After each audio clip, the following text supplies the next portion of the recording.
I promise to keep this within sort of the 15-minute range, and if I get beyond that, tell me. So, the plan was to sort of talk about education more generally, and then introduce the theme of education within the prenatal context. Of course, we're all here because of the prenatal theme, so that is leaked into the conversation. Not a problem at all. But I do want to now talk about what I would consider sort of standard sort of pregnancy guide type generalized information that somebody who's pregnant would seek out. Okay, I'm not interested in information on environmental health per se that someone might look for if they were pregnant, someone with an interest already, but rather the kind of information that people might look for if they were just looking for information about being pregnant, right? So the title of my talk is PEHE Resources, What Will I Find If I'm Not Looking? Okay, so I'm interested to know, Google pregnancy health, what do I find? Right? So this has been done by Rosalind Rigetley, who's been working with me this semester, myself and Catherine Watson-LeBlanc, who's been working with me as well for the last couple of years. So there's plenty of information available on ways to minimize exposures if you look, right? So if you're looking, there's no doubt about it, you'll find KIPCHI, you'll find Health Canada information, all sorts of great stuff out there, right? Some of it, as I mentioned earlier, is a bit intimidating, but it's there. So among those who do look, the main sources include typically, internet and books. These are the two key things. So there's a study that was done by Health Nexus and Best Start just recently that talked a little bit about this, and some of my work as well showed that some of the key sources of information when you're pregnant are internet, books, magazines, TV, friends and family, and Best Start was interested, of course, in prenatal classes. So that's what they were pointing out, and that is also important.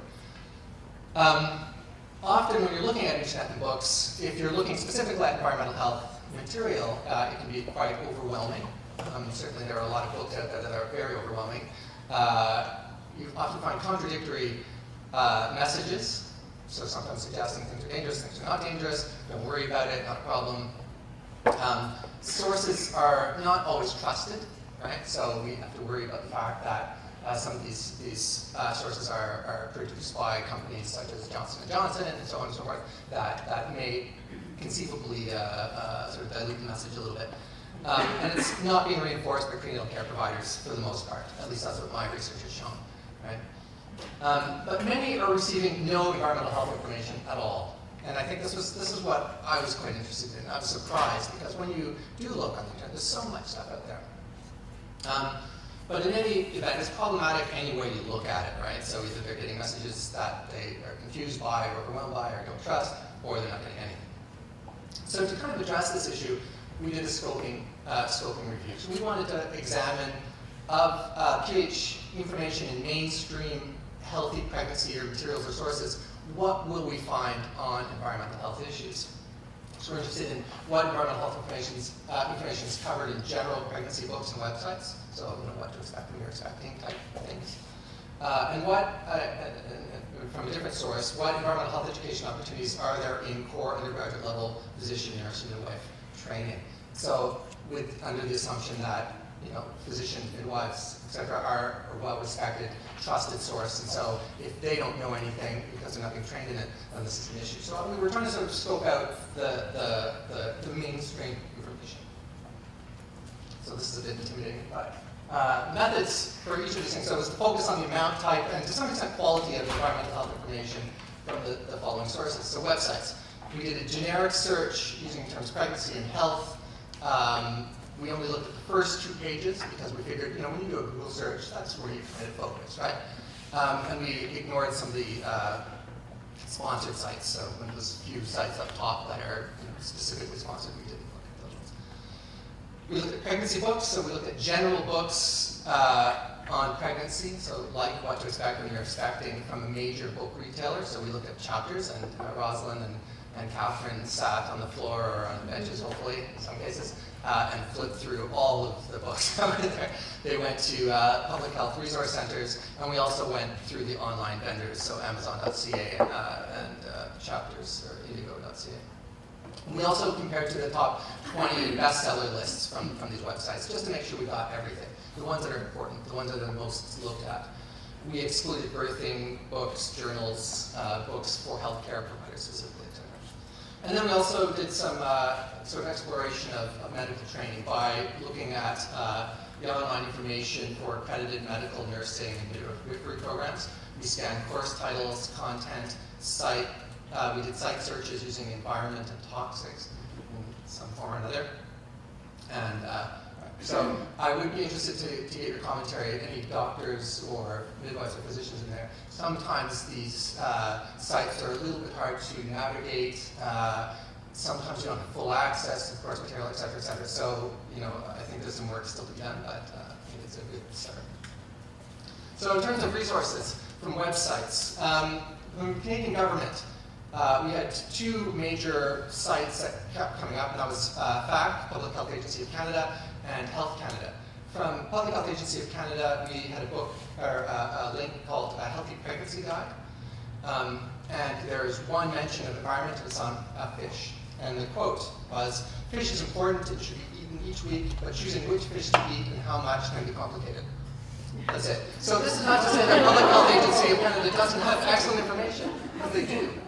But this is what we found when we were looking for pregnancy type stuff, not focused on environment. So this is if you were just looking for information on how to have a healthy pregnancy, this is what you get. And from Health Canada, sadly, not much better. There's information on mercury in fish. It's discussed in the context of nutrition typically, but Health Canada had a nice link to actually a very detailed description of different fish you eat and so forth. Not totally obvious to find, but it was there. The American government, on the other hand, is doing a bit better job. The NIH, CDC, Office of Women's Health all had interesting information. Some explanation, some tips, often good links to other resources. And I think this was from the Office of Women's Health. There's a printable guide of talking points for physician visits. So this is something that if you're pregnant, you can take to your doctor and ask questions. So I thought it was quite novel and interesting.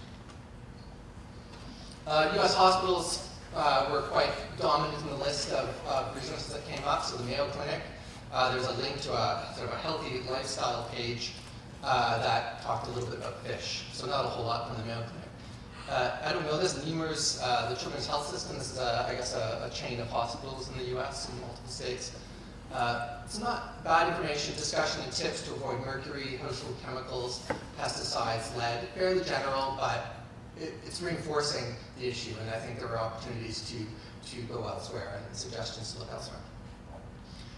Very dominant in those first two pages were sites like WebMD and Baby Center. Baby Center is a very popular website. Yahoo Health and Healthline. So these are for-profit companies, sources of information I think a lot of people turn to. Nothing at all, really. WebMD, and we also learned, we didn't know this, we can possibly figure this out. WebMD and Baby Center are in fact LLC, which is a Johnson & Johnson affiliate in some way. And so perhaps not entirely surprising that perhaps one of the more controversial sources of contaminants is coming from a company like that. And then what I've termed pregnancy clubs. I don't know what you actually call them, but one that came up quite predominantly was The Bump. This is actually a magazine as well for pregnant women. It's sort of an all-in-one pregnancy site. You can become a member and receive coupons, and there's a ton of advertising, a ton of product placement. Information on household hazards and beauty products are there, but very general. So I think they're very careful not to upset their sponsors. So we did find information on environment, but it's a bit hard to find, not totally clear. Mention on substances to avoid, but pretty general. So they're not really telling you what products to avoid, but rather, avoid bisphenol A, but don't actually say where that might be located. So not particularly helpful, and perhaps from my research, 58% of my respondents reported the internet to be their major source of information on environmental health issues. There is a lot of information on environmental health issues on the internet. If they were looking at these kinds of sites, they wouldn't have anything. So just conclusions on websites: beware fish. This is clearly the thing that's of most concern. It's a good concern. It's an important thing to be aware of, so forth. But it's unfortunate that it's so limited. little other information on most sites. The for-profit sites are very variable, so the bump among the most informative, but if we're worried about issues of trust, when you've got that many ads, that's clearly a concern. Baby Center, one of the least informative, and again, as I mentioned, high potential for mistrust. US sites were prominent on the list, and they typically had more information than Canadian equivalent. So Canada has a bit of work to do, and I see this as a very minor step, right, to link pregnancy. So if there's internet searches going on, so to link that environmental health information from Health Canada to pregnancy in some way. This isn't a big effort, and it needs to be done. That's all. Pregnancy books, less to say here. 55 pregnancy books were reviewed in total. A lot of books. Didn't find a whole lot of variation, mind you. Most have very limited environmental information. So we found books such as What to Expect When You're Expecting, probably the most popular pregnancy book for the last 20 years. And then we reviewed things like the CMA Complete Mother and Baby Care, so for those of you who know the Canadian Medical Association. If environmental health is discussed, it's limited to lead and mercury in fish. Typically, it's buried in sections around diet or lifestyle. It's very undetailed generally, very hard to find. Typically, it's not in the table of contents, certainly, and it's not even indexed. So even if you were looking for information on environmental health in that book, even if it's there, it's hard to find.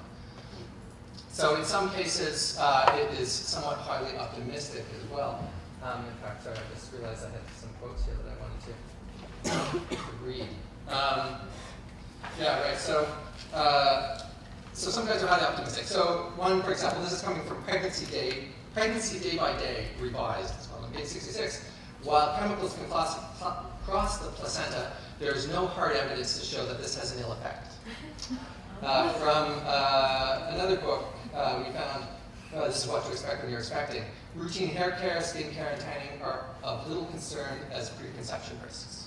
So, it's not only is it saying nothing, it's actually negative in what it's saying. Like it's turning people away from being aware and looking through here. So I think this is quite telling and problematic to say the least. So there are several informative guides. Sorry, and maybe this is inappropriate. I apologize. Words like that. Several informative detailed guides. Skinny Bitch, Fun in the Oven is one that it was actually not bad. It was fairly detailed, substantiated evidence in some cases. Numerous topics were covered, tips. But I would argue perhaps, I haven't yet been pregnant, so I don't know whether I would buy this book or not if I got pregnant. But I would argue it's maybe a bit of a niche market, right? There are several dedicated books to entirely raising your baby green. I don't know who's looked at these books, but in some cases they're pretty overwhelming. Sometimes they're good, sometimes they're quite overwhelming. And I ask questions like, do I really need to grow all of my own food to have a healthy baby? It's too much, And so sometimes simple messages are important. We don't want to dominate the landscape. The social determinants of health and the broader determinants of health, we need to consider that the environment is one part of it. And so, books that are so completely dedicated to this, very niche market, and I think for most people just too much. In terms of prenatal care, or provider training, medical training, we did this search and we found typically no required courses identified in any undergraduate medical, nursing, or midwifery programs. I'd be very interested if you could point me to some, because again, we need to sort of dig further, but we did find a few population or community health courses, so, where the environment might have been mentioned as a small section. I'm not sure to what extent it's covered. We found it at Trent University, a nursing program that had a mandatory population health course that seemed to suggest the environment might be covered, and an elective Aboriginal environmental health course. We thought that was quite interesting. So Trent maybe is sort of, breaking new ground in this regard. Environmental health specific courses are there, right? So, like the University of Saskatchewan's environmental medicine program, There are continuing education courses. Certainly, if you're doing graduate work, population health programs and so forth, there is information there.